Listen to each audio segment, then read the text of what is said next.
পনিরের বদলে আজ বানাবো ছানার ডালনা। তাই 1 লিটার দুধে জল মেশানো ভিনিগার দিয়ে প্রথমে দুধটা কাটিয়ে নেব। ছানা হয়ে গেলে যাতে ভিনিগারের গন্ধটা না বেরোয় তাই ফ্রেশ জল দিয়ে ছানাটা ভালো করে ধুয়ে নেব।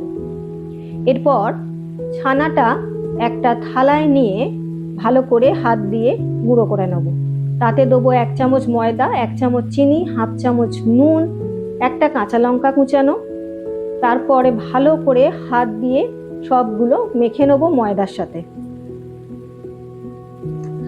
মাখা ছানাটা থেকে অল্প করে করে হাতে তুলে নিয়ে গোল করে বড়ার মতো বানাবো।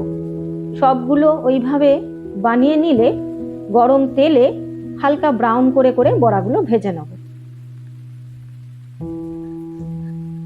সবকটা বড়া ভেজে নিয়ে গরম তেলে শুকনো লঙ্কা, তেজপাতা আর জিরে ফোড়ন দিয়ে কেটে রাখা আলুগুলো ভেজে নেব।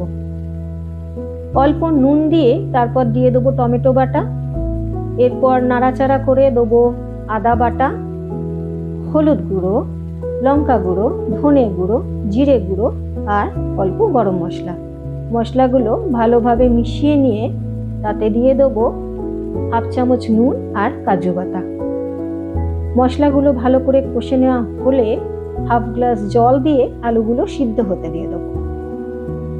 আলু সিদ্ধ হলে বড়াগুলো দিয়ে একবার ফুটিয়ে নিলেই আমাদের ছানার ডালনা রেডি হয়ে যাবে। আমার এই রেসিপিটি যদি আপনাদের ভালো লাগে তবে লাইক, শেয়ার আর সাবস্ক্রাইব করতে ভুলবেন না কিন্তু।